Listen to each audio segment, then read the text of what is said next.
Hello everyone, welcome to my YouTube channel. Today I want to use a use case of a customer to analyze how you can use Dynamics 365 Sales and why we have to choose Dynamics 365 Sales Enterprise. And so just give some background of a customer. So this customer has around 8 to 12 users in the company, and they have a CRM system developed by a third-party company, and so they host that on AWS, on the Amazon Web Service. And their CRM system is very compact system, so it kind of have some functionality of the sales purchase, just a little bit functionality of this, and but they're still using QuickBooks for the accounting and finance management. So like if they provide the customers the invoice, then they have to print out a PDF from the QuickBooks and attach it to the as an attachment to their CRM. So in their so their salespeople use the system, and even at the back at the shop floor, like in the factory. So the workers who work on the shop floor who manufacture. Actually, I have to tell a little bit of this, what kind of business they're doing. So they make the custom kitchen cabinets for the residential customers. So basically, they design the kitchen cabinet, and they manufacture it in the shop floor at the back of their office. And then they have the technician to install the cabinet. Workers, they have the workers, they send on site to install those kitchen cabinets.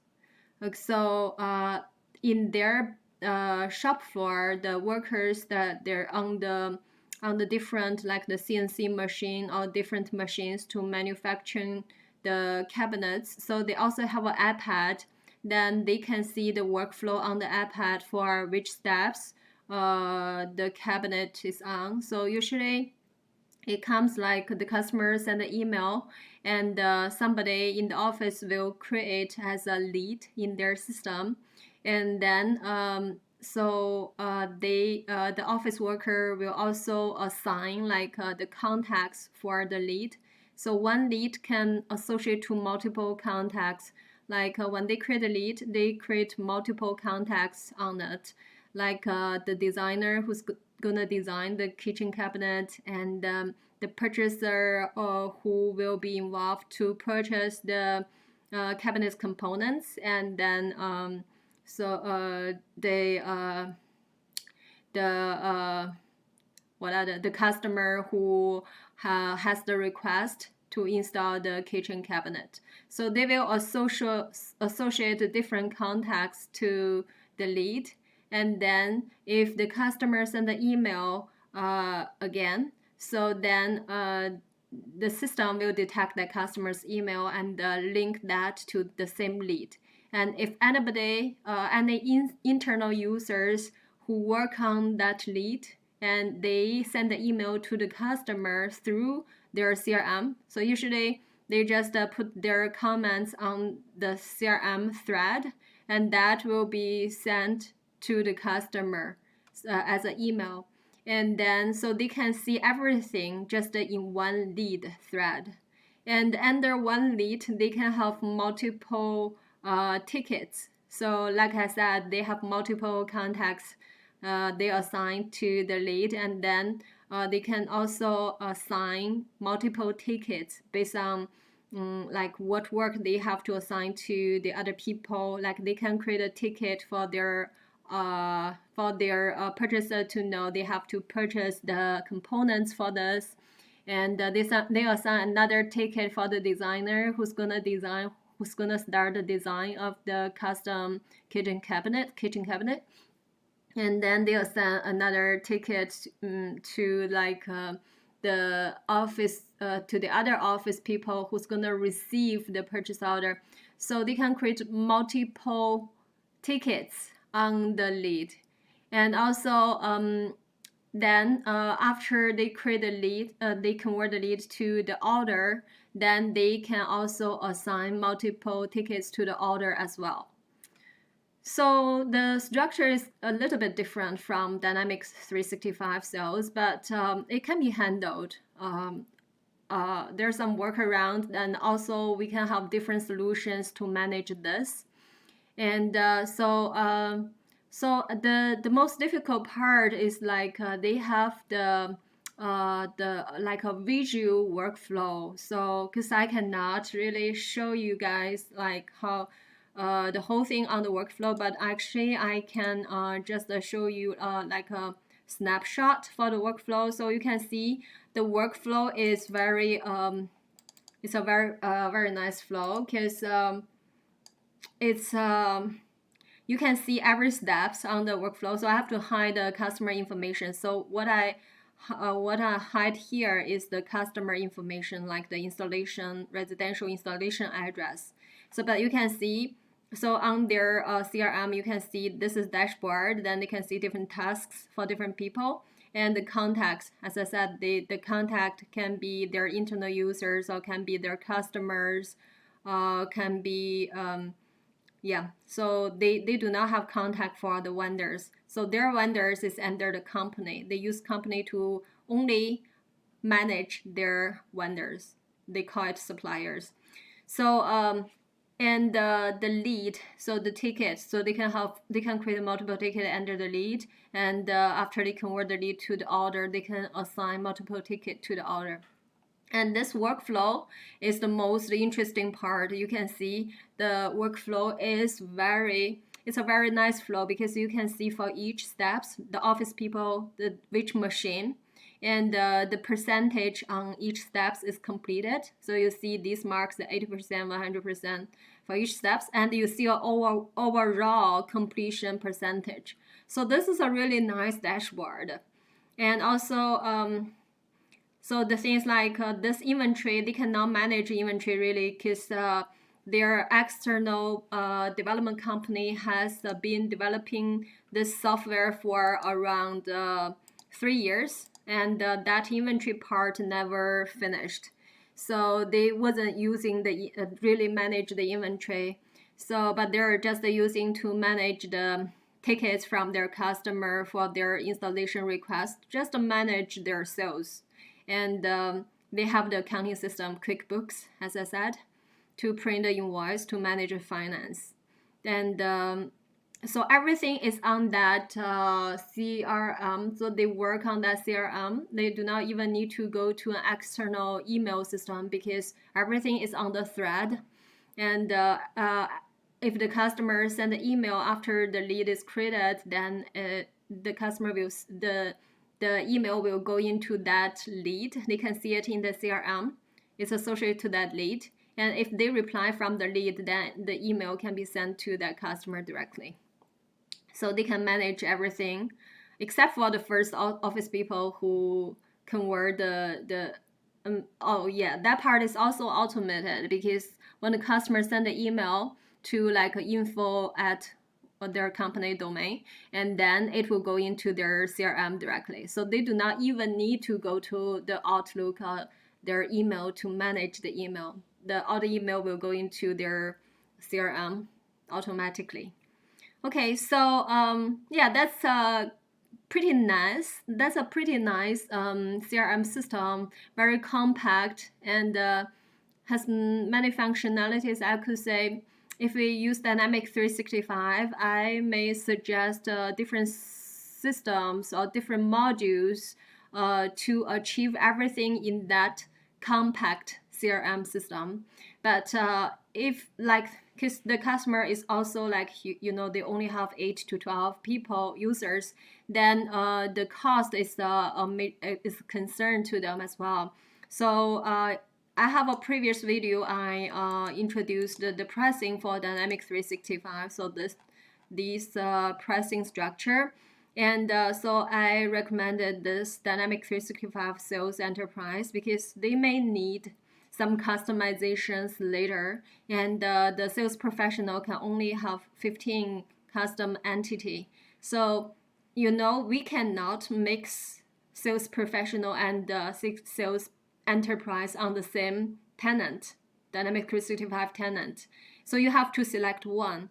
And you can have one sales enterprise license, and you can have multiple team members, and you can have one sales professional license and multiple team members. So they all can mix with team members, but we cannot mix these two together. So you have to decide which one you have to select first. Once you decide, it's not that easy to upgrade or downgrade, because once the tenant is provisioned, then you cannot, if you want to switch between sales professional to sales enterprise, then you have to migrate your data to a new tenant. So Microsoft cannot upgrade your license from professional to enterprise on the same tenant. If you want to downgrade, then you have to migrate your data to another tenant, which means you have to scrap what you have on the current tenant and migrate the data again.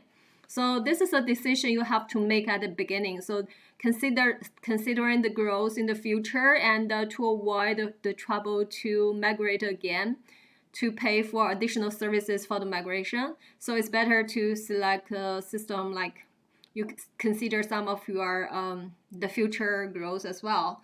And also there's not too much difference, only around $30-40 difference per month between these two plans, right? And another part which is confusing is like this $25.60. So for this customer, yeah, they have the same question. If they only purchase like one license, because they may use 12 license, because they have 8 to 12 users, right? So they may want to purchase 12 license in total, but they because it will be too much if they purchase 12 license for $121.60. So they are considering maybe purchase one full license, and then the other ones maybe just do not need to have the full license, can be team members. So that's a good choice. So Microsoft didn't list like their team members price on this pricing structure page right now, but from previous team members price is $10.20 Canadian dollars, I mean. So so then yeah, another option is like they can purchase they can purchase one sales enterprise license and purchase the others as the team members license. So there are some limitations for what team members can do. Then you have to search the licensing guide. So you can easily download the licensing guide from this link. And so click on this, compare sales professional versus enterprise, and at the bottom, then there's a licensing guide download. It's a little bit slow to load today, but after this load, then you can scroll down to the bottom of this page, and then you can see there's a link for you to download the licensing. So let's see here. So licensing guide. So you have to click on this to download. So I remember I downloaded somewhere on my computer, so I'll just show you guys what team members license include. Licensing guide. Okay, this one. And so let's search team member. Okay, so so we want to see the team members capability in the Dynamics 365. Okay, so here's a list for this. Team members use rights for customer engagement applications. So this customer engagement does not exist from October Wave 2 release 2019. Customer engagement plan does not exist anymore. It exists before, but yeah, I can say not 100%, it does not exist. If you still have on-premise, Dynamics 365 on-premise, this custom engagement apply to the on-premise, but it does not apply to the online. If you have Dynamics 365 sales, customer service, those kind of things online, after October 2019, then there's no customer engagement anymore. So Microsoft sell all the separate modules. There's no package for this for online. Okay, so so then the team members user rights for the customer engagement application. So user grounds, so you can see what they can do: create, view, update, and delete contacts, activities, tasks, and notes, access to contacts, activities. So it mentioned mostly like they have the read rights for almost everything, and so and they can update and delete for contacts, activities, tasks. But it didn't mention they can update or delete or create the lead opportunities, orders, codes. They didn't mention the invoices, those kind of things. So they cannot do that. They can just if somebody created, they can view it, and they can only work on the contacts and activity tasks. Then they can view other contacts, but they cannot create those. But like this is enough for the shop floor user, because they will not do like really write anything to the system or modify anything to the system. They will only read what is in the system, then work on those tasks. So I think that's okay. So but they are able. So if you assign the shop floor workers tasks, then they can update the tasks. That's enough. Like they can say this task is completed, change the status to complete. So this will be enough for this customer. So I recommended this customer, they can purchase like one full license for the Dynamics 365 Sales Enterprise, and then purchase 11 team member licenses. So okay, so let's go back to this chart again. The Dynamics 365 sales here. Let me see here. Okay, so sales here. And so another confusing part is like this customer ever asked me like if they're able to purchase one sales enterprise license for $121.60 and the 11 license, which is also full license for this price. But you have to take a look of this. On this pricing list, it says price for users subsequent qualifying Dynamics 365 app. So it didn't clarify this very clearly here anywhere or related to this pricing. They didn't get any clarification on this. So if you contact their Dynamics 365 sales, they will assign you to a customer. But no, I mean to a Microsoft partner like us. Then that has to explain to you. But their document didn't explain this very clearly. So actually, only when you purchase, like if you purchase Sales Enterprise, and then you also purchase like Dynamic 365 Customer Service. Like if you purchased another one, and the other app has to be what they're talking about qualifying Dynamics 365 app. So another app must be more expensive than this one, at least equal to that price. So either equals to this price or be more expensive than this price. Then if you purchase, for example, you purchase one of this, but you purchase the so you want to get 11 this price, right? Then you have to purchase 11 of this 121.60. So then you can purchase this as 25.60 for the 11 remaining users.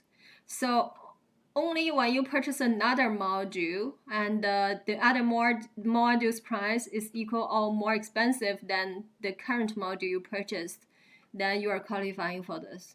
So this is very confusing from Microsoft. And I don't think even many partners know about this. So, but their sales, their Microsoft sales, they just throw the ball to the partners. Yeah.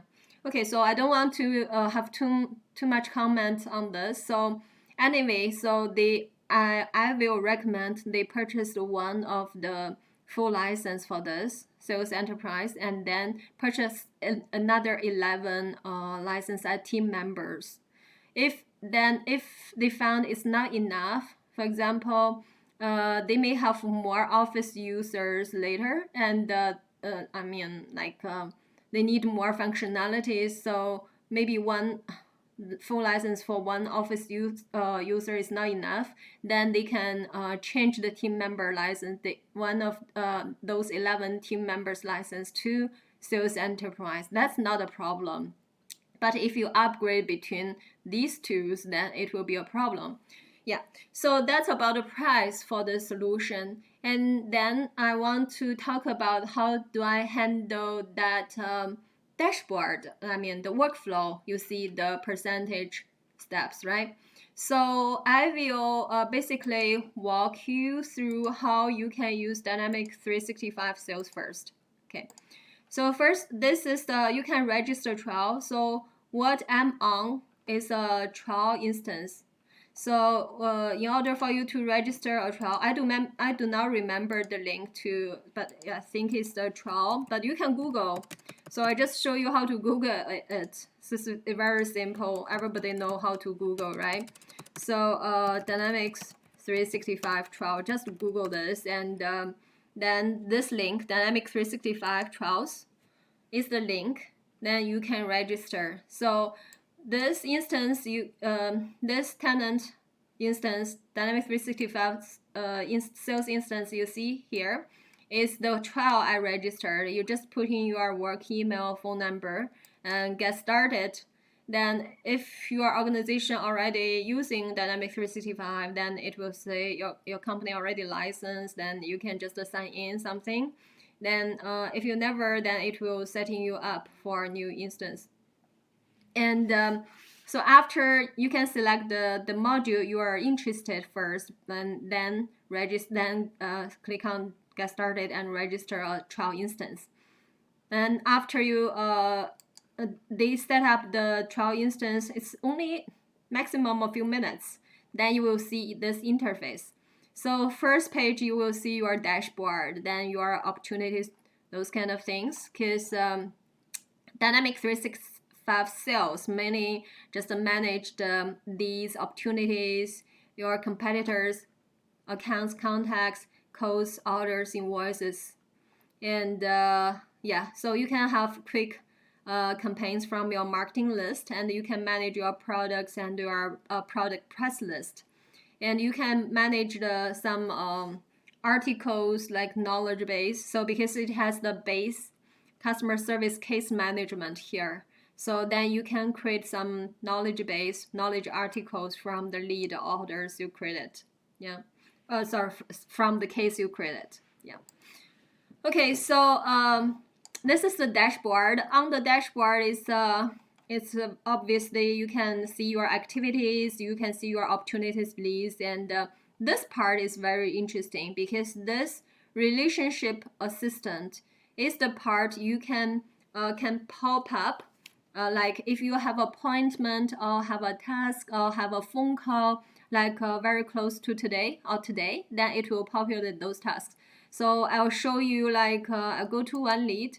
So now it's 6:40 p.m. So I'm gonna quickly create a task for today. Then I'll show you that will pop up. So this part is using the artificial intelligence. Then you have to enable that settings in your system, and for you to be able to see it. Okay, so this is my timeline for one of the leads, and I can just add to my timeline. So I can say I just want to add tasks for me to do something. Okay, so just say follow up with so this is the lead from Alex. Okay, so description, this is my subject, then maybe because they're interested in the printers, then so talk to Alex for their printers requirements. Okay, that's my task. I need to follow up with Alex. I just let me to do that, and because today is the due is this, I wanted to show in my relationship assistant. So then I have to put very close. So still today, but close to now. maybe 7:30. So now it's 6:40. Then it's for 30 minutes duration. Okay, then I can put a priority for myself to know is high priority, normal, or low. Then after I do that, then my dashboard should have that come up. You see, so it shows up under my relationship assistance. So if you are using the mobile app, then this will pop up like when the time is close to your meeting or your task, it will pop up on your app, give you a push notification. So this is part of like you can set up, you can enable in the settings. So I don't want to, I just want to show a simple demo. I don't want to show you how to enable it in the settings. So so only this dashboard, sales activity, social dashboard, only this one, and the other activity, the sales activity, only this social activity dashboard, you have this relationship assistance. So you have to make, if you do want to see that reminder, then it's better to use the social activity, sales social activity dashboard. That part is using the kind of artificial intelligence to remind you.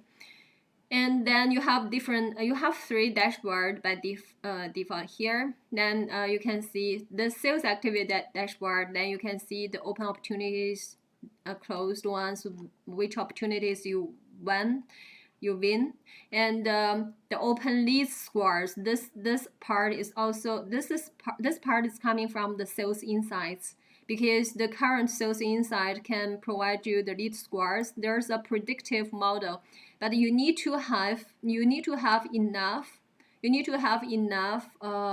historical data for it to import into that predictive model before you can get a score. Okay, so then you have another dashboard, sales dashboard.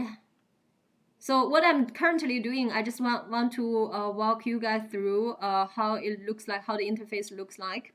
And then I will walk through how I will provide the resolution for that customer. So this is the sales dashboard. Then you can see the details of your activities and the open opportunities, leads. You can see the details, okay? And then all your activities is listed here. Then you can filter by the days. Like if I want to see within 7 days what is my activities, I will use this. Okay, so this is the part I will handle their workflow. I will talk about this later. And so this is accounts. And so what's the difference between their system and Dynamic 365 Sales is like their system, they have company under company, they manage all their suppliers under the company, but they manage all customers through the contact. But this structure is different in Dynamic 365 Sales. So your accounts will include both the customers and the vendors, and usually the account will be a company. But in their scenario, so you see I have an address here. I put the address there just for a demo purpose for this customer, because their customers are all residential customers. So then for residential customers, maybe it's better to put the address of that home, the address of the home as a account name, because in this case, then under one home address, then you can have multiple contacts of that residential address, right? It could be the owner's wife, or their son, their daughter. All those can be managed under the same account, right? So that's why I put the residential address here as the accounts. But so out of box, your accounts can be both your customers and your vendors, and the contacts will be under the accounts. So will be the contacts under your accounts. So contacts can be a company or like a subsidiary of your of the head office of the parent company, the subsidiary of the parent company, or it can be the individuals, right? So Then you have the contacts from your customers, you have the contacts from your vendors all listed here. Then the leads, then you have leads. Then so you could see everything that from your navigation here. So I will go through, so I will not talk too much about the goals, and yeah, you can set up a goal for your salesperson. Then you can see for your salespeople if they meet their monthly or quarterly goals for their sales target, right? And use a metric to measure that. Okay, so I will start for this customer. So I think basically I will have 3 different kind of solutions to manage their workflows. So the first solution I will have is like they just use the leads and orders like Autobox from Dynamics 365 Sales, and they can do the invoice from here as well. So I'll walk you through the process by using this. But the issue I have here, because for the trial instance, I can only register myself. So I'm the only person who does the demo. I cannot show you how it looks like when you switch to another person's dashboard. Okay, so that's a hard part, but I can explain. I can assign the task to myself only and show you how it looks like in myself's view.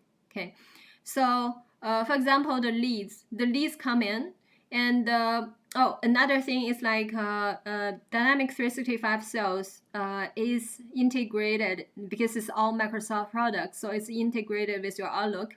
So there's called Dynamics 365.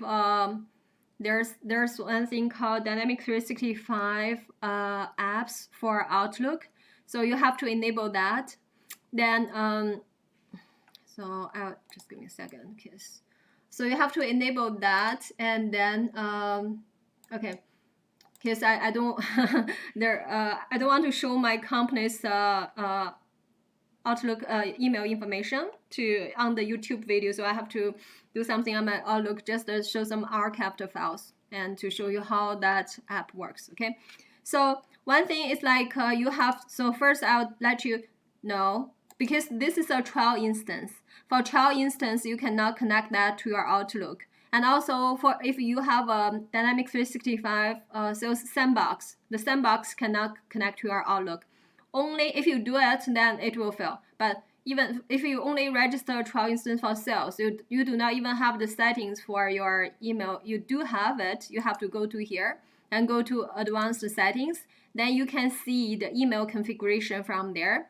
But it will fail if you try to manage your email. So what you have to do in order to enable that app, first you have to go to email configuration, go to your mailbox, and make sure you change your mailbox. So I will change my mailbox. So you have to make sure you change it to the server-side synchronization instead of the Exchange. Instead of using the Dynamics 365 for Outlook, you have to use the server-side synchronization instead. You have to make sure your both incoming email and outgoing email to be server-side synchronization. Then you have to test and enable the mailbox. So when I do this, then it will fail in the trial instance and the sandbox. Only it will success in your live Dynamics 365 live instance. But because my company is using that live instance, I don't want to mess up. I can enable that. So you could see this is my company's instance. You could see the status after I test and enable is a success. After this as success, then you have this Dynamics 365. You go to settings again, because okay, so go to settings again and go to your email configuration. Then no. So you have to go to your settings again, then go to your Dynamics 365 app for Outlook. You have to enable that. Okay, so after you enable the server-side synchronization on your mailbox, then it takes around 15 minutes for this app to, you can see, I already have this added to Outlook. It will show you the status, okay? Then you can enable this to automatically add for eligible users. Then it takes around 15 minutes. Then you will see an icon here. So because I only can show you some archived email there. So you can see here I have this button, Dynamic 365. Okay, and then this button is the app we just installed. So once you have some email coming in, then you can just track that email. So for example, so I said we start from a lead, right? So if you have a customer send you an email, then every Dynamic 365 users in your company who receive that email, they can go into this app, click on this icon, and say set regarding. So I'll select track. So you want to track the email for that customer, you just select track. Then that will be tracked as and all the email thread for that customer will be tracked. You can say track without regarding, set regarding, like what I did. So in that case, then you just track the email, but it's not linked to a case or linked to a lead or linked to anything in your Dynamic 365. You just track the email, and you can create an email record in your Dynamic 365, but it is not linked to any entities there. So you will want to set regarding. So when you set regarding, then you can look for the record in your system. So here you can see the recent record, or you can expand like what I did.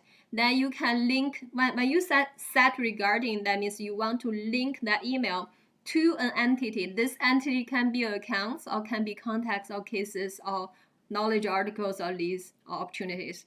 So usually we want to start with the leads, right? Then we qualify the leads, then we activate, after we qualify the lead, it turns to the opportunity. Then we activate the we can associate the sales codes to the opportunity. Then we activate the sales code and we send the customer. Then we convert the sales code to order. So that's the whole process, right? So we can select leads. Usually, if the customer send you send you an inquiry saying like they want to install a kitchen cabinet in that address, then you create it as a lead, right? So here, that's a new function. That's a exciting function here. You can see we have the scan business card function here. When you do the quick lead creation or the quick contact creation, so now you have the scan business card functionality. It's using the AI as well, artificial intelligence, and to detect the content. You may take a picture like of the business card, then you save it on your computer, then you can scan that business card. That's just this is our company's live system, so I don't want to mess it up. Okay, so yeah, okay, let's just do one thing, just as a test. So let's just select business card, but I won't save, I just cancel. I just show you how it works, okay? Yeah, so you see this business card is scanned, and I say scan. Oh, it seems like it didn't work this time. It didn't populate this information. So actually in my video, I have a previous video, I did the app by myself for this business, scan the business card. I did a Power Apps for this with the, actually the information already populated, it just I didn't pay attention to it, right? So these topics you have to fill in by yourself. But if you scroll down, you see the first name, last name, and the job title, company name, and email address and phone number already populated. So I will not save this because I don't want to mess up our company's live environment. Okay, so then you can do this. You can create a lead and link it to the lead.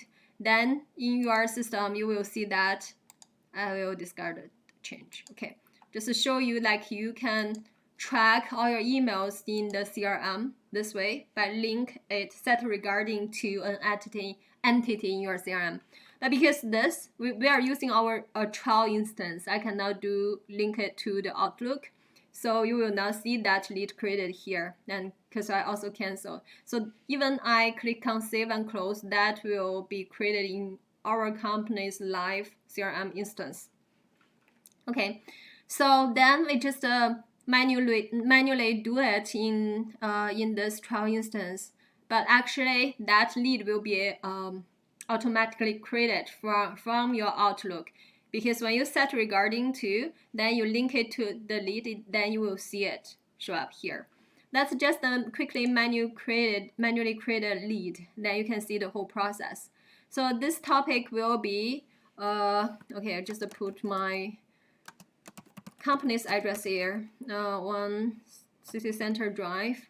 Okay, and this type, because they're doing cabinet installation design, so that's a service maintenance based.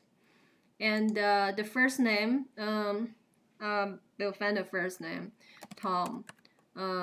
Okay, and last name, Hanks. Okay, so job title. So this is not relevant because they're a residential customer, so we don't care their job title. It's not a business to business. It's like the customer is it's not a business customer. It's a residential customer.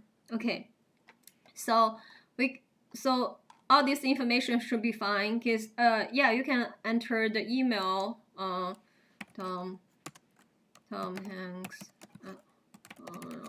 okay, and the phone number. Okay, this information, just try to copy this, just try to fill this in, and you can save this. And so you noticed on the top you have the business process defined here. So this is your process flow. So you have the next steps. You have to, after you save it, you could see the timeline. It generates a timeline here. So then we can qualify this lead. Then so when you gather more information from the customer, like their budget for this installation, you put in the budget. This will help you with the dashboard for your analysis, so you can see what kind of customers, then from what channel. So actually from the lead, then usually you can put like if they're from the web or they're from, so let's put some details to see. So these are for your marketing purposes, right? So you can put in the source that's not from that's the source campaign. So you can see contact method from here. So there's a place that you can put in the source, like where you get the information for this lead.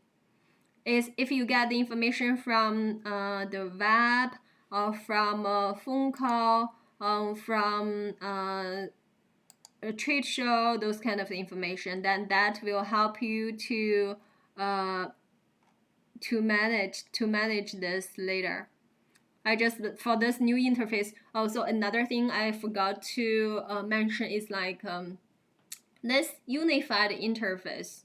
So previously, last year, all the Dynamics 365 products was still using the old classic interface. So everything is on the top, and it's more easier for the consultants because we used to that interface. So now it's harder because they switch things around. Sometimes it's hard to find, and so all the navigation, this interface is called a unified interface because they separated the Dynamics 365 CRM products in different modules, like the sales, customer service, field service, project automation service. So they separated all the modules, and then they call it unified interface, because from this interface you can go here, then you can select different modules, then you can purchase these modules separately.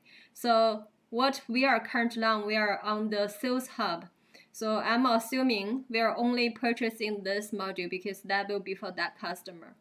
So then I couldn't find that field, like you should have a source type to if the customer come from the, let's see if it's from here. Status, no. Oh yes, I found it. So it's hard to find, right? So previously just in it, then now it's on the top. So it's on here. So lead source, then if you filled in this, then it will be easier for you to analyze the data and to find from which source you get more lead opportunities or orders. So then you can say this is from the email. it didn't external advertisement, employee referral, external referral, partner, public relations, seminar, trade show, web, word of mouth, other. Let's say this is from the word of mouth. So some other customers recommend it, then you receive an email from this customer directly. Okay. Then, so that will help you to manage, to do the analysis for your sales. Because your sales dashboard has that information, we'll do the analysis for the source, like the from which source you get more business and the revenues. Okay, so the next step is like you qualify. As you collect more information of your customers, then you fill in this. The purchase timeline, they want to do it this quarter, then their budget, this is the individual, then identify decision makers. If the homeowner is the decision maker, or the wife is the decision maker, or both, or who else in their family is the decision maker. Okay, you mark this completed, then you can put a summary here. Okay, they decided to choose us. Okay, so then you go to next stage. So then you can go, when you go to your next stage, you can close, go to next stage, close. Okay, select opportunity. So actually, no, you don't need to, you don't want to do this. So what you can do, so because you cannot do it that way, what you have to do, you have to click on this qualify. When you qualify a lead, then it will generate as an opportunity. You see on the top, after it's processing, this will change to opportunity. Because once the lead is qualified, then it will turn to an opportunity. But I just don't know why it takes so long to process. Lead was successfully qualified. Okay, and then it will come up as an opportunity. You see, on the top it changed to the opportunity. Once you qualify a lead, it will become an opportunity. So then it will go through this process. Okay, so it has all the information you previously entered here, and it shows the timeline. So when you created this, and when you posted something, when you modify something. Okay, so and under the opportunity, so now you can create the codes. Create the codes. Okay, so let's say we want to create a new code, and for this scenario, then we can create you draft a new code. So you see the bottom, the status. Okay, so so everything is populated by default, and you have to select your price list. So when you see the red asterisk, so that's the mandatory field you have to fill in, otherwise you cannot save it. Okay, so then we filled in this price list. Then we want to add some code lines. So let's make sure we select everything we filled in and status. Okay, and if you don't want to fill in any additional information, then you can put in your code line. So I'm gonna add a new code line, and then I will say this is for the product, one of the script. So this trial instance is having some bugs, it seems. So this will be they want to purchase a whole site of we need to purchase a whole site of the cabinet, and the island in the kitchen, right? The kitchen island. So then you put it there. Then so when you say write in, that means because they do custom cabinets, so every time it will be different. So you cannot select an existing product. So then we will say every time you may put in different write-in product information, it will use that product information. Then the price per unit. So let's say this whole side of cabinet and island, let's give it more. The customer has let's just say 10,000. The customer has 20,000 budget, right? And so we use 10,000 for the product, 10,000 for the service. Okay, so then should be fine. Okay, so we save this line. If you have any delivery information or address information, the address information, if you already entered from the original lead, yeah, so it could be different, like the ship to address, those could be different, so you have to manually fill in though. And so if we go back to our codes, we already filled in the lines for the products, but we still need to fill in the lines for the service. To design and install this cabinet, so we need to spend the manpower for another 10,000, for example. Okay, so I put it under the service. I'm adding the code line for the service. So the writing, so let's say design and install the custom cabinet. Okay, then you can put in so the territory, so it's Canada. You can, if your business is in Canada, then you can define your service territory like a different province or different city as your territory, right? That's your service territory. And my starting date from today and the end date to the end of the month, and you can see the duration. And let's say it's another 10,000 for this service. Then you save it. Oh, I forgot to put the text. So you have to set up your text.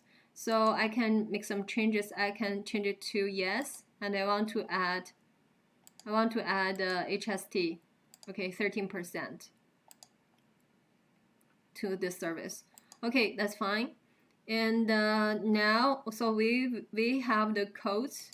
This is our code, and we have the code lines defined. 2 code lines. One is for the product, another one is for the service. Okay, so then the total amount comes to 20,000. So we go back to our codes. So remember, we come to the codes from the opportunities, because on the opportunities we defined the codes. We created a new code, then we created code line, and then it brings us to the codes. So if we go back to our opportunities, then we can see that opportunity have this new codes attached to it, because when we create a new codes on that opportunity, it just open it just so you have to see it under the all service maintenance based opportunities, because we created as a service maintenance type lead, right? So this is the one we created. If you open this, then you can see we have the codes created linked to it, and because we created new codes, then we were on the codes page. I hope you guys do not get lost, because in the system, like when you create something, it just put you to the new entity you are creating. Then that's why we jump from the opportunity. Oh, I click on the wrong thing. So I jump from the opportunity to the codes. Okay, so click on this. This is my opportunity, and if we look at the codes, then we already have one code under this.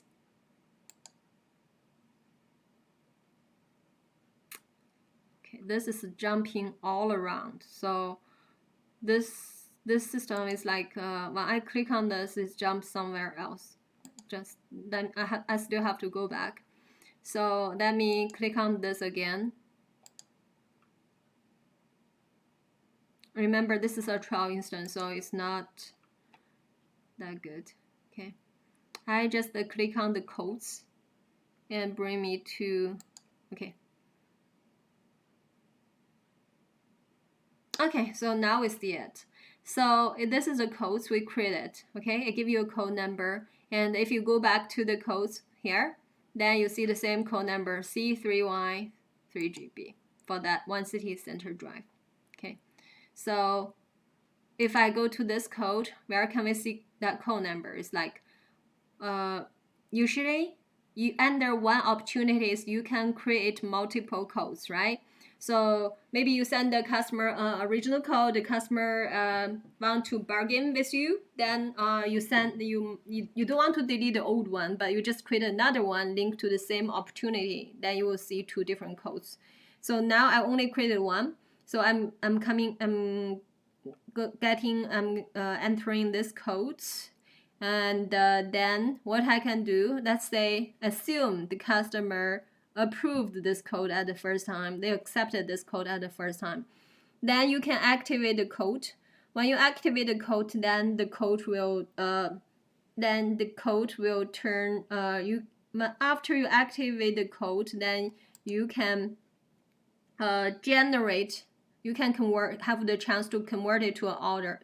You see this created order button come out, right?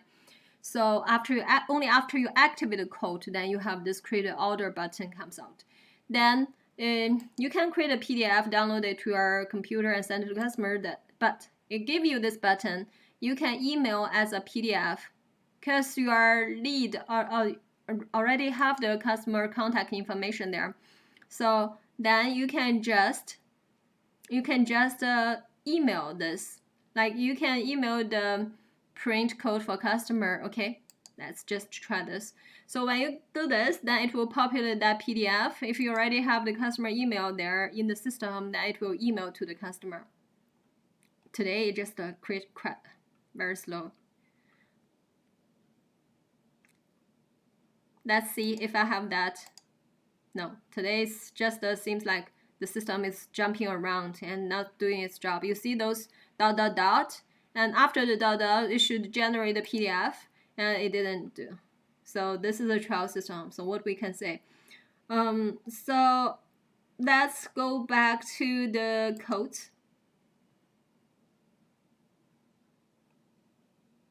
Yeah, but it's not like this all the time though.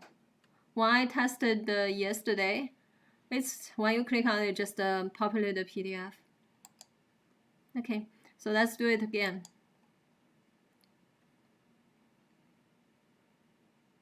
It's jumping again, jumping to the activity, but it didn't generate the... Yeah, I think there's some bugs in their trial instance, but to be honest, when I did it yesterday, it didn't work like this. Today is like kind of jumping everywhere. Okay, let's try it one more time. Okay, so you say email as PDF, then click on print code for customer, then opening email. Oh, sorry. This behavior is kind of different than yesterday though. So yesterday it did populate PDF. So this one, okay, so yeah, so this is the right behavior actually. So you should see, when you click on email, you should see, yeah, this is the right behavior. Yeah. Apologize, yes. So it should do this because yesterday I think I click on the create a PDF maybe. So then the PDF attachment is here. So you have to click on this. Then click on this, it will populate that PDF. Yeah. So this is your code. So see this number C3Y3G8. Yeah. So this is the code, and you can see the details of the code. So the products, like a whole set of the cabinets and the island and design. This is the service fee. So total is 20,000, and this is your code number. Yeah, that's it. Okay, so if you have a effective date for this code, then it will show up here as well. Then it should populate the activity because we click on the email, then it should link it to the email activity. Yes, that's true. So then right now it's trying to send the email from my email address to this account, right? So this, if you already entered the email address for this one City Center Drive, this account, then it will send the email to that email address. Then you just put in your content in the email body here. Okay, so hi, okay, Tom, please check the attached code and confirm. Okay, and then you say send. If you say send, it will send right away. If you say save, because we didn't put a, oh, we did. We put a fake email there under the account, I believe. We put a fake email, tomhanks@hotmail.com. Yeah. So yes, so that email will be sent, that code will be sent, and then you can see your activity is recorded here. So what I want to say is like we still have the opportunity there, and according to their current process, so they don't have the opportunity, they only have the lead. Then they assign multiple contacts to the lead, and they assign multiple tickets as the task for the lead. So the way we are able to handle it is like when you are at the opportunity stage, because it's then that stage you didn't convert it to, it's the order is not confirmed yet, right? So at that stage, it's very little chance for you to assign the designers. Only when you convert it, only when your codes it's accepted by them, then by the customer, then you are supposed to create a task for your designer, for your purchaser to start doing it, right? So then in our system, I will say under opportunities, you only create some task for the sales activities. You don't create a task to assign other contacts like designer, purchaser, those kind of things, consultants, those kind of things, because it's only opportunities. Only after the salespeople complete opportunity stage. So I will say under this, so let's go back to this maintenance of open opportunities here. So let's go back to this one. So I will say if you have anything here, it's just for you to assign it to a salespeople. The tasks like do a follow-up call, have a meeting for further discussion, those tasks. You can do it. You can schedule those tasks from your timeline, and put it as a future date, right? So usually at this date, you will not assign it to somebody else other than the salespeople. So for their process, I will say after you convert the codes to an order, then you started to assign those tasks. So what I have to do is like we're on this code, then I'm gonna switch this code to an order. I'm gonna convert this code to an order. So I'm gonna create an order. Okay, description, I just leave it. Close it, yes. Calculate actual revenue, yes. Okay, won. So you won this opportunity. You create a codes from, you create an order from the codes. You won this opportunity, okay? And then the order will be created. Yeah, so there's some bugs today. Script error.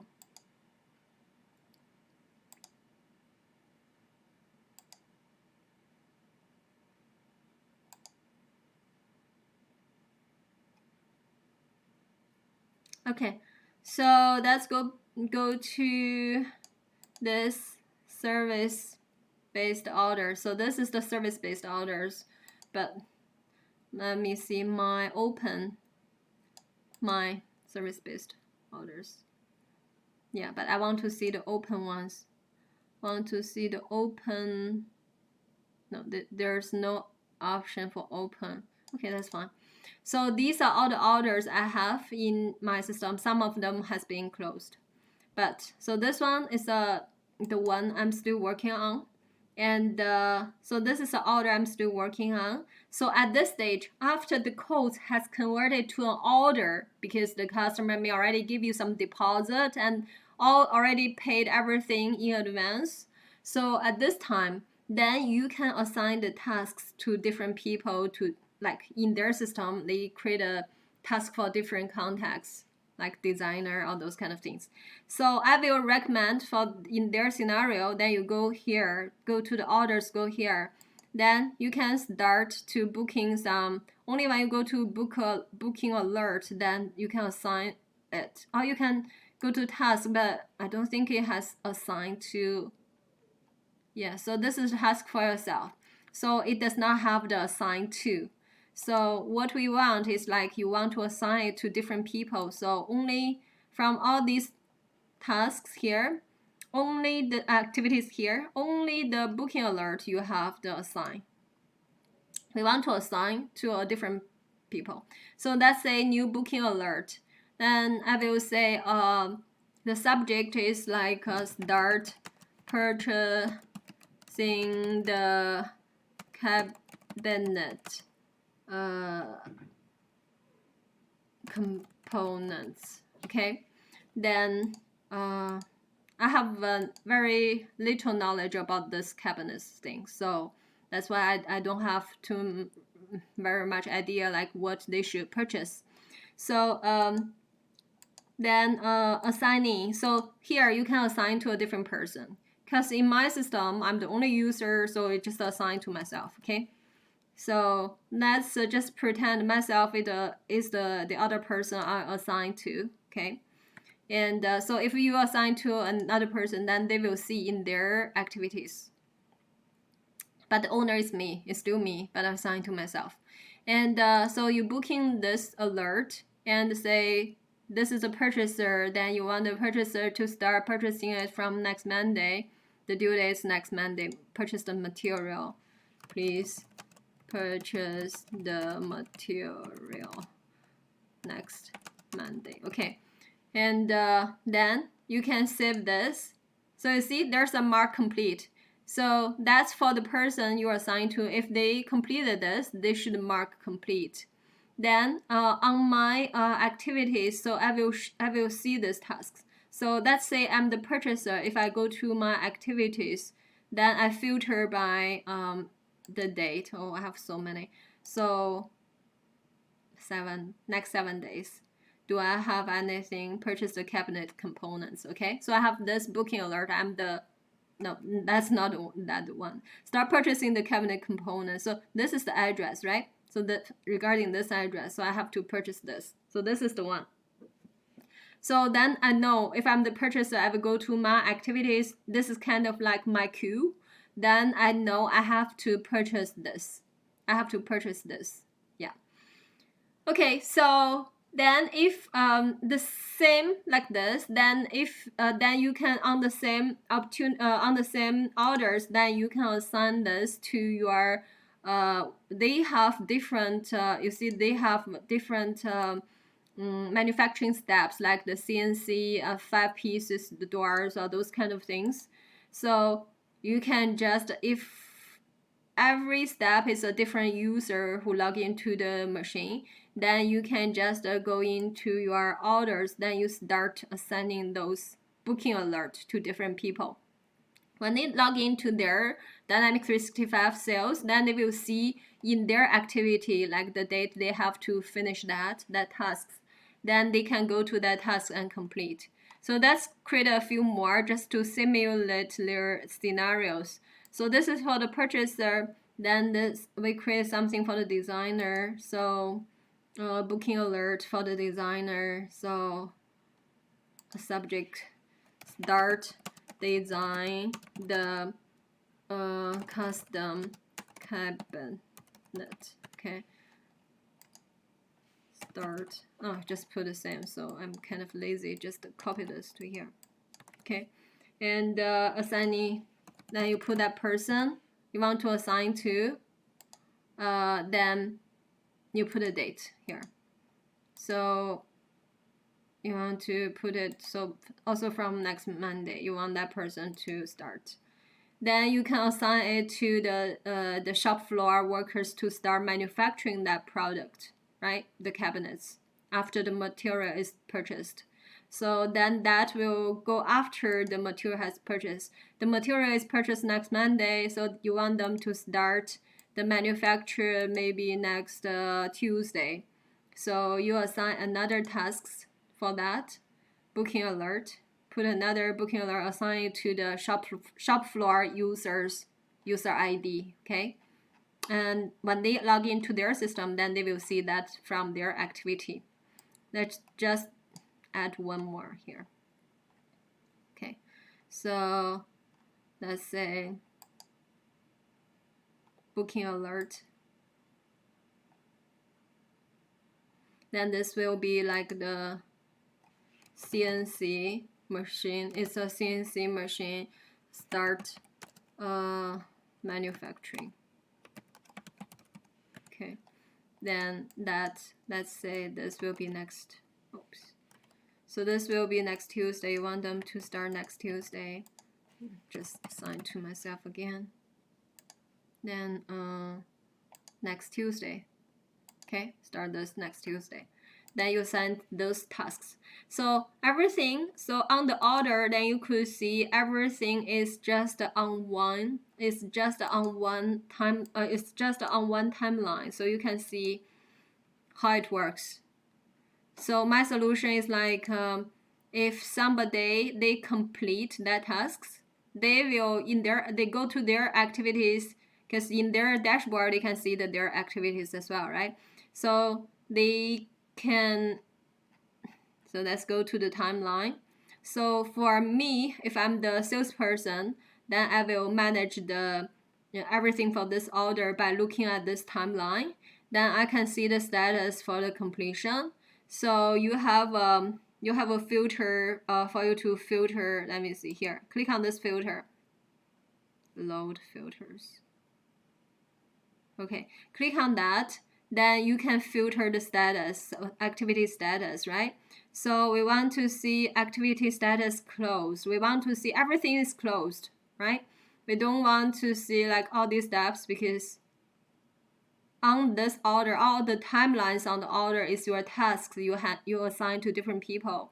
You want to see everything is closed, then you can invoice the customer. So that's for me how the process they should use. Then, for example, I go to my activities, then I filter my activities and for the next 7 days, and I can see those tasks. Then let's just mark them as complete. Let's finish this process, okay? So let's say I'm the purchaser, I purchased this, and I can mark this complete.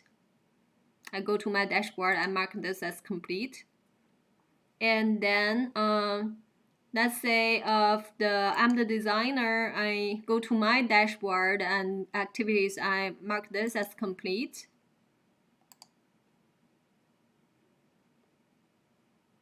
And let's say I'm the shop floor worker who work on the CNC machine, and I finished that the production. And that's just assume for this cabinet it's only one manufacturing step, only the CNC, okay? So because I just want to show you how the process look like. Then we go back to my order. If I'm the salesperson, and look at my order, then I do a filter, then I find out, oh, everything, all the activities closed. That means it's good to remorse the customer because we finish all our tasks. Then previously the customer only paid a deposit, so now they have to pay the remaining balance. Okay, so if we filter this again, the timeline, so all then we want to see, because from here we do not know which one is complete, which one is not. So if we filter the activity status, you see no active anymore, all closed. So this is good for me to see. This is what I want to see. Okay, then I can invoice, I can finish the invoice, I can create an invoice, and the accounting person can generate the PDF for the invoice and then send it to the customer. So then I have the invoice here. So then you can email this invoice to the customer, okay?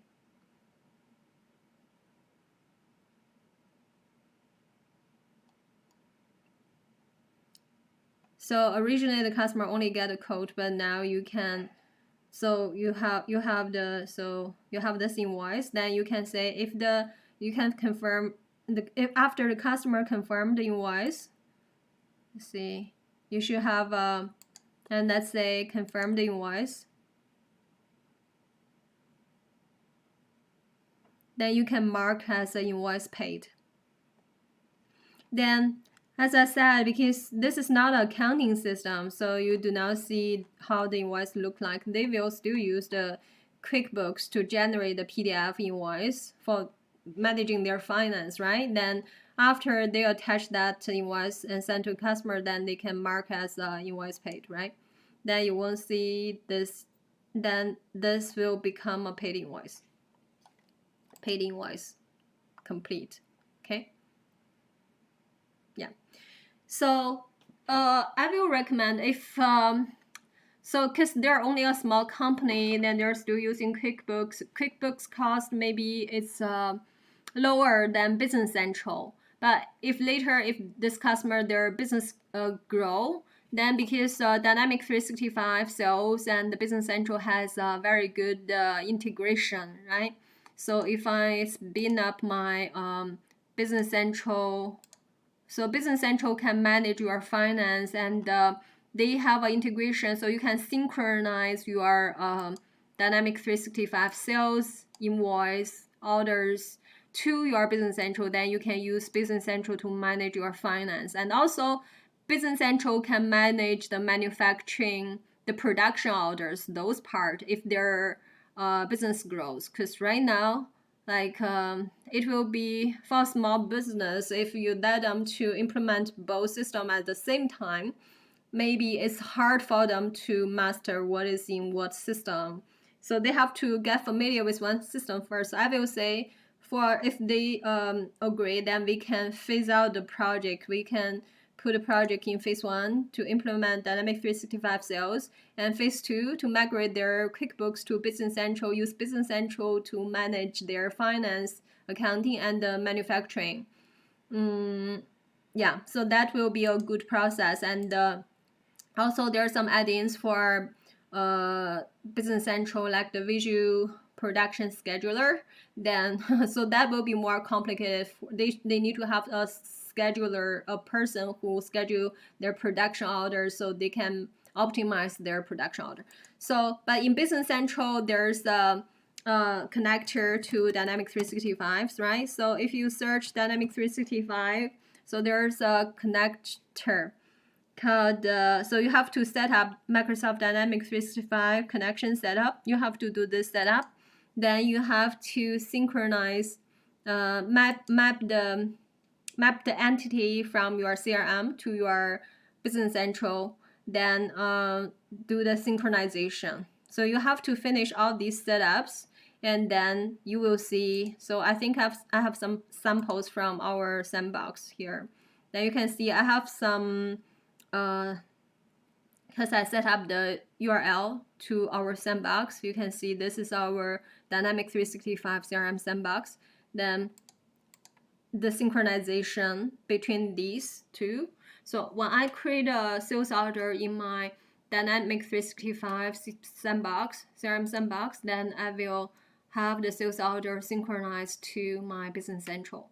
Same for the invoice. I will show you, I do have some sales orders created that way here. So, but that will be their phase 2. So if I go to my sales orders,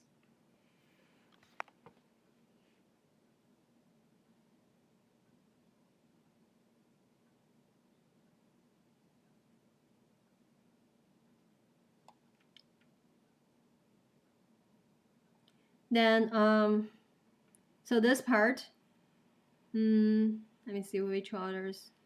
So you see all those orders sell to customer name, you have a kind of like a number something, was the order synchronized from the CRM.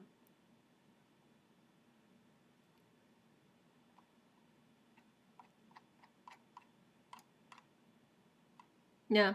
Okay, so here actually. So if you see the external document number, so all these orders are synchronized from CRM, like This is very early, that in 2018 when I did the test for the synchronization. At that time, there's already synchronization between these two systems. So there you can see the external document number. If you see these external document number like this format, then that's the sales order synchronized from the CRM. Okay, so that will be their phase 2. But phase 1, without any customization of Dynamic 365 sales, and can achieve what they are doing right now. So I will recommend this workflow. So, and I already showed the whole workflows and how, at what steps. So usually at orders, then you assign the different tasks, then the different people go to their activities, then they work on that. So it's like what they see in their workflow. The only difference between that dashboard I showed, that workflow dashboard I showed, and this will be, let me see, where is it? I'll just quickly show you this workflow again. So the only difference between this is like so this way, this out-of-box way, I cannot show give them a visual percentage, like what's the percent on the whole, this whole project, what's the percentage of completion. But their workers should, whatever they're working on, they should only focus on what they're doing. So I do not think for a small business what's the purpose. So even their owner is saying like this board is not that important to them. So why he's looking for another solution is because their current system is full of bugs, and there's no mobile apps, and it's not very convenient for them to use because they can only use computer to log in. There's no mobile apps. They can not work anywhere on it. Like most people right now, they are working on their mobile, like their mobile device, like iPad, like phone, smartphones. So that's why he looking for another solution, and he thought Dynamics 365 from Microsoft is more reliable, so he want to switch to another solution. Yeah, so without any customization, I will visualize this will be the process they want to take. So even we do not have that nice workflow chart, because they used 3 years to achieve that, I do not think we can out of box we have a visual chart. We can do a visual chart like that. We have to do, if he does need that, then we have to do some customization. But from the workflow I just showed, then they basically can do what they are currently doing, but just without the visibility of that whole completion percentage and the percentage of each steps, just without that. Yeah. Okay, but everything else they are currently doing can be managed this way. So this is one way of managing this. And another way I can visualize is like, because this for sales has the cases. So originally I was thinking, that's the second solution I'm thinking. So when the customer send them an email for inquiry, if they want to manage that as a project, they can use the case as a ticketing system, right, to manage a different stage of the production. And then, so for example, then they have a parent case created for this project called the 123 Test Street Kitchen Cabinet Project. Okay, so this project is a parent case. And under this parent case, then they can link different children case to it. So they can go to case relationships and create, and under the parent case, they can create multiple children case under this parent case. So then this will include, so the child case will include like assign to the, so because for the case you can assign to different person, then you can manage the different stage of the case, right? So then it's more like we have more control of the project, because you have more visibility of under that project, and for each child case, like what's the status of that child case, you have that visibility if you do it this way. So this is the second solution I will recommend. So, and you can see who, you can assign it to different person, right? You can see who that case is assigned to.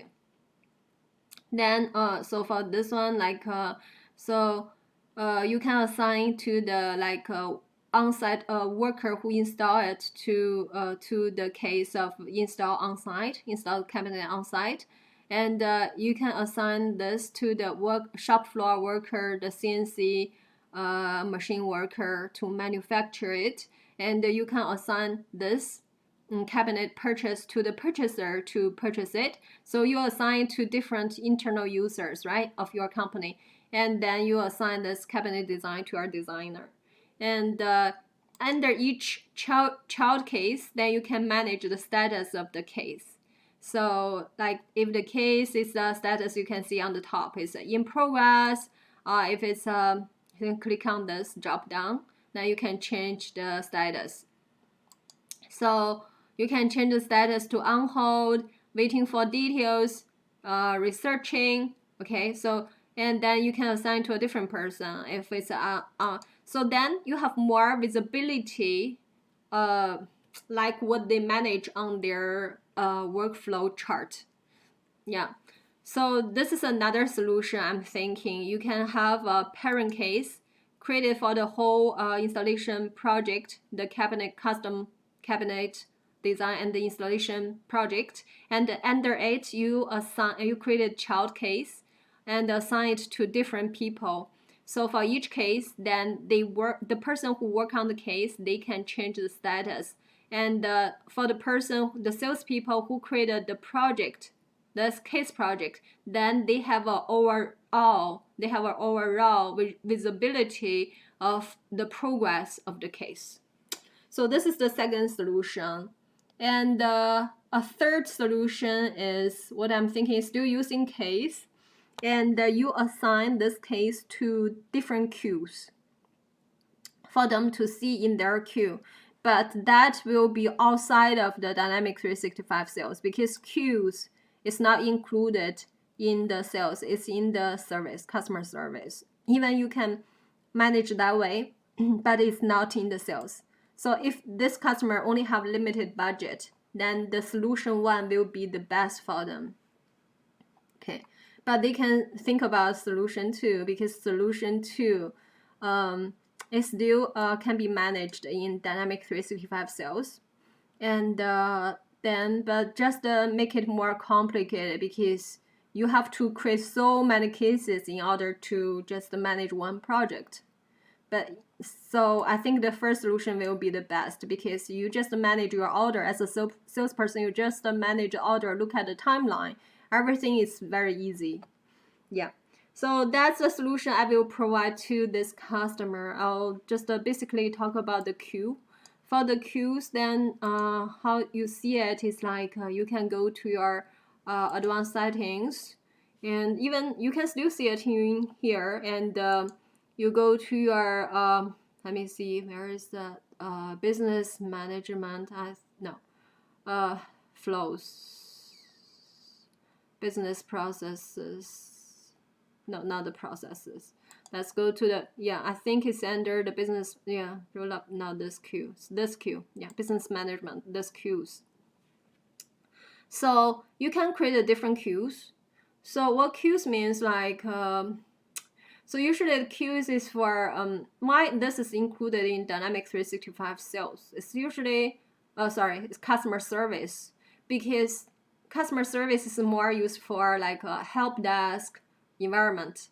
And then you manage the cases in different queues, like customer called in for the support desk, and you can assign different members to different queues, associate to different emails. Then when they send to that queue, then you just check your queue to see any pending tasks under your queue.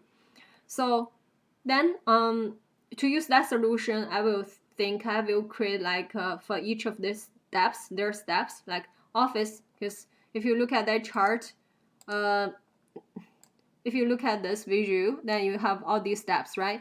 Office, CNC mill, edge band, all these steps. So I create each step as a queue. Then for each queue, you establish your routing rule for your queue. So for that routing rules, let me think where I configured that. So business management, there's a routing rule. Let me think. Plugin, no. Template. Maybe it's still under this. Yeah. Routing. So this is a queues. Then there's a routing rule for the queue. Let me see. Just this menu is not that easy to find. Service management, I think. Yeah, service management, routing rule sets. Okay, so this is under service workflow. So you can create a workflow. I created workflow, and this workflow is like so you have your rule item. It's like if somebody they can, so like your users can assign it to a role, then it just assign the case to the internal users can assign a case through this routing rule. Then it will assign to another queue if they want to assign it to a queue. Okay, so you could see so this office under this routing rule, this office is like for the case description, if it contains office, then it will be routed to this. So what I'm thinking, in order for you to route it to different queues, because it meet those criteria, right? So let's go back to our scenario. So for this, so if I want to, so this is the office worker, like the salespeople who's managing this. Then on the case, you can assign the case to some person, right? Then you can add to a queue. So when you add to a queue, then you can specify a queue, right? So for example, I can specify this to add to the office queue directly. And so then when I as the salespeople, office people, then I can see under my queue. And you can assign the other case to other queues, to the relevant queues, right? And after, so you can do it manually through this way, or you can save and route. But to route by those rule sets, in order for that to identify, you may have some like bracket, then say office, because that rule I said is like you need to have if it's a case in the description, it contains like office, then it will assign to the office queue, right? So then if you put a bracket, you use some separator as the like a bracket or dash or whatever, right? So to indicate what kind of queue it should go, then you save and route, and it will route according to the rule you set there. Yeah. So instead of manually assign, I think this manually assign may be easier because this you type more and you have to change your case details all the time. Do you want to route this case based on the active routing? Because we have that routing rule set as draft, so it's not activate yet, so I won't do this. If that is the activate, then you can route it. Yeah, so I just show you how to do it. So these are the ways I think I will I think about for this solution, but the best solution will be the first one. That's the easiest and not so complicated. But they can, I think even for the first solution, they can still use the case to manage their residential customers' complaint about their cabinet installation. So I think that will be the best approach. If later their business grow, and because if you add other modules, it will increase the complexity, make it more complicated for their users to know how to use the system.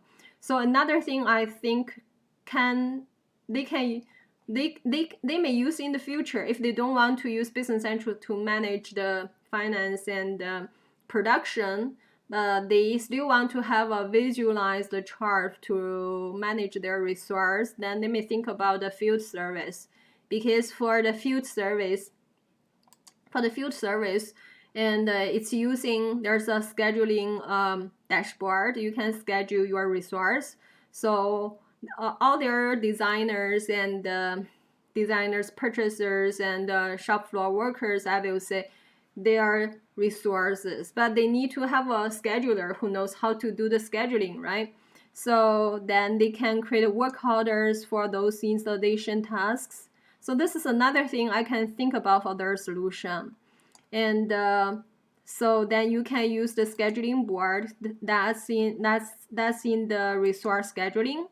Then you can, so if you purchase the field service, then it will include this resource scheduling.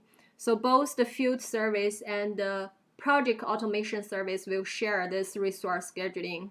They will have this resource scheduling module in it. So then this has a dashboard. You can go to your schedule board to schedule your work orders. And so a good thing for this, if their business grows and they have too many installation workers on site, then they can use the app which associated to this field service. Then to the app can manage, like can use the GPS to locate their installation worker, and their installation workers can, like when they get into the site to install, and they can take a picture from the app for their after their customer to take the signature from the customer. If they finish the work, the customer is satisfied for the work, and then they take the picture of the signature as a proof, right?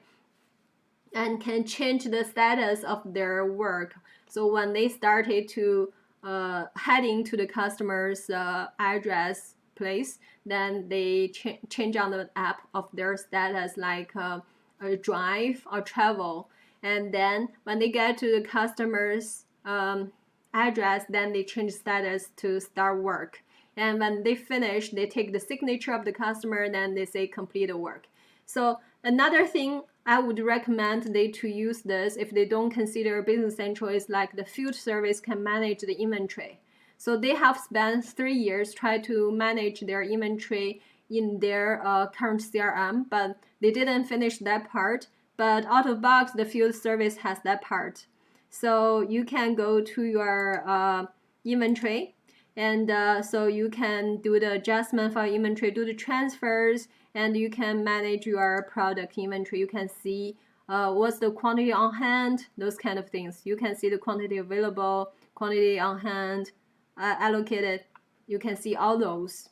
So if they don't want to look for Business Central, I will see combine the use of Dynamic 365 Sales and Field Service. Then they will it will basically satisfy their business growth.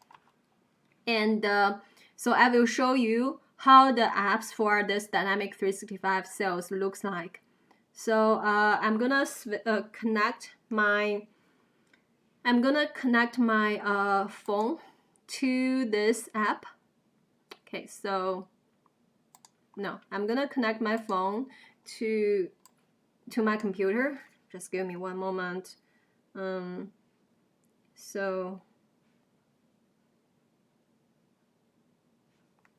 Okay. So I have an app installed.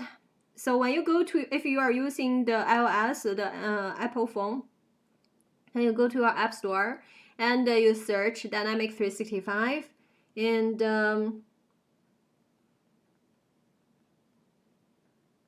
okay, Dynamics 365.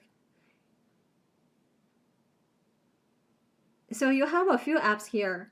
And so I will say the first app will be the one you want to download, Dynamic 365 for phone. Okay, so this one. And I already have it downloaded, so that's why I have open shows up there. So this is the one. So the first time when you get here, then it will ask you to log in. So, but it asks you to log in with your email. So because I'm using the trial instance, so for you to connect to your trial, if you just sign in with your email, it will connect to your production instance, production CRM instance. But because I'm using a trial instance, So there's at the bottom of the app, then you have another option saying like use the URL. You have to switch to that option for sign in with the URL. Then you enter your trial instance URL there. Then you will be able to connect to the CRM instance. Okay. Then the app looks pretty much the same as the as you see from the web browser. So I'm because right now I switched to the field service. I'm gonna switch back to the sales. Okay, and so if you look at so I'm not sharing that screen anymore. Okay, so the screen is here on the app. So I'm comparing it with your dashboard, right? So if you go to the dashboard, Sales Hub. Oh, actually, if you go to that, these are all the apps that are available to me because I registered the other modules for trial as well. So you see a list of everything, okay? But I will select the Sales Hub. The Sales Hub is the sales app, Dynamic 365 Sales app, okay? And then after you log into the Sales Hub, you will see the dashboard. I lied. So the first time you will see the dashboard, I have to press the home button at the bottom. So you see the dashboard is pretty much what you see from this browser. And you see this relationship assistance at the bottom is also, it just changed it to the phone look. So everything else is the same. Then you click on this menu button, then you have this accounts, contacts, everything here, this is here. So it's the same as what you see on, and you have app settings, sales insights, all those. It's the same. And you can do the search. So for the search, like you can search by the different entities, right? So for example, I want to search by a contact. Let's say Tom, because we do have a Tom as a contact. Then you search, then it lists all the different contacts here. Okay, so it's very easy for you to find something from your phone. So because this customer is complaining like their current app does not have this phone capability, so then Dynamic 365 Sales is a good fit. And you see, if I click on this button, it's like you can some quick workflow to bring you to something. For example, I can quickly, after my meeting, I want to create a new record. So it just walk you through what you want to create. So you want to create a new appointment or create what? So that's a new appointment.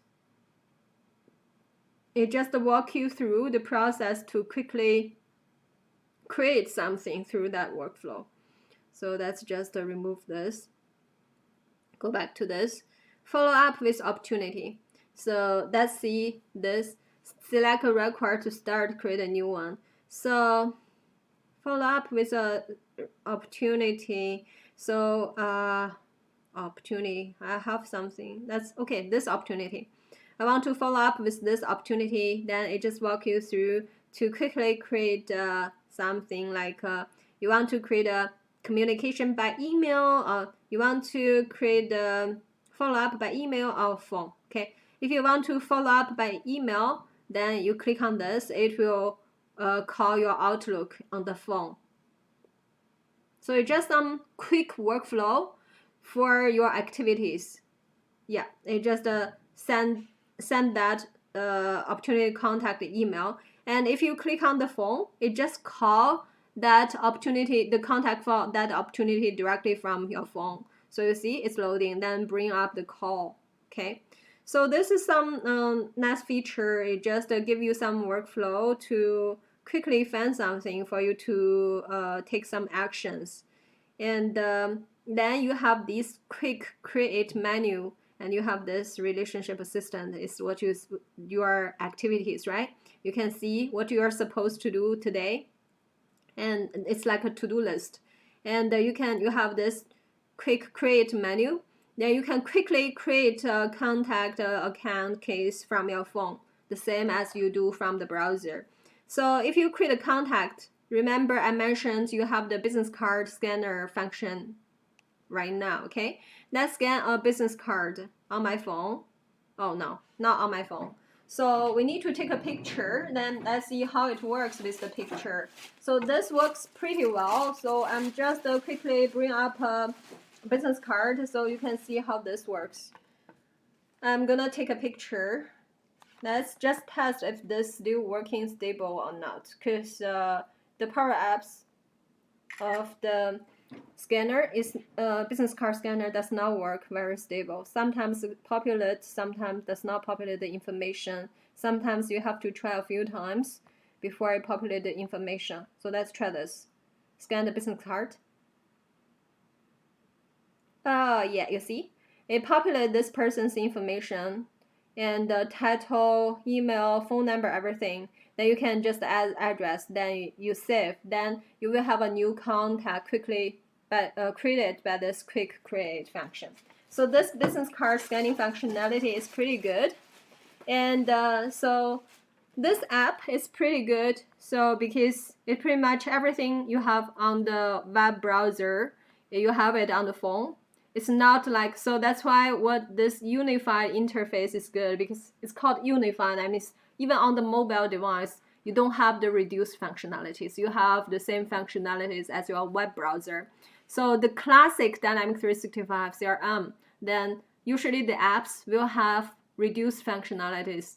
But even for the current Dynamics 365 Business Central, if you look at it from the browser, the functionalities on the browser is more powerful. The phone app has much less functionalities and it's very limited. So that's why the CRM right now has the Dynamics 365 CRM. Right now, all these components, all these modules has the unified interface. So your phone and your browser app has the same functionalities. That's pretty good part. Okay. And so just another quick look of this field service app. So you can download this app from the App Store as well. I don't have many examples there because I only tested somewhere in June, I think in June. So I will quickly find, let's check the bookings, okay? I will go to the bookings by month, then scroll. So we can scroll. So see here, there's a blue bar. So that's my work order. When I tested in June, I have that work order. So you can see I have my bookings. If I'm a field people, I can change my booking status. When I started travel, I can change it to like travel. And so then after I complete the order, I can change it to completed. And there are some GPS functionalities. You can see update GPS. And so your company, as an owner, you know, like you have the field service app, you can know like where the workers the workers are, like by using the GPS on the maps on your field service. So so it takes time to load. I may now switch back to it because there's a GPS map that you can see. There's a scheduling board and then there's a GPS map. It takes some time to set that up. Okay, not from here. It's from the resource scheduler, I believe. Resource scheduling. Then you have that schedule board. Then you can schedule. Then you can book the time. Then you can have a map generated for that schedule board. Then, but you have to do some settings before you can see that map. But because I'm not sure we are able to see it, but that's another function. Let's see. But because that order has already completed, so we are not able to see that map anyway. So usually, let's see.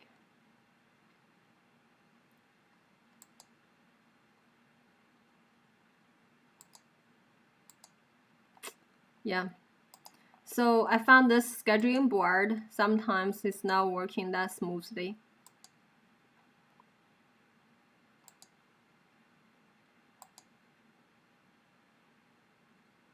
Anyway, so this is also a trial instance. It takes, I just found this scheduling board takes time to load. That's another disadvantage of the scheduling board, then you have this map view, so you can see the customer location, whatever. Then you can locate your technicians. So it's pretty good for a company to monitor, like when they schedule their resources for on-site, then they're not sure where are they. That if they really go when they're out there lying to the company, like they did, and if there's some disputes with the customer, and it's not that easy to know who is telling the truth, who is lying, right? So, but with the GPS functionality and with this field service app, then you know where your technicians are. So it's a pretty good app. So if this customer I'm talking about, if they're growing in the future, they grow as a very big company. They have to manage hundreds of technicians. Then I think maybe they can think about this, because if it's a small company like around 10 users, then you may not even have the. It's not necessary to use the scheduling board to manage the people, right? Yeah. So this is a nice option, but it's just in the future phase. I think that's everything I want to share in this video, and thank you for watching this video. I hope to see you guys again next time.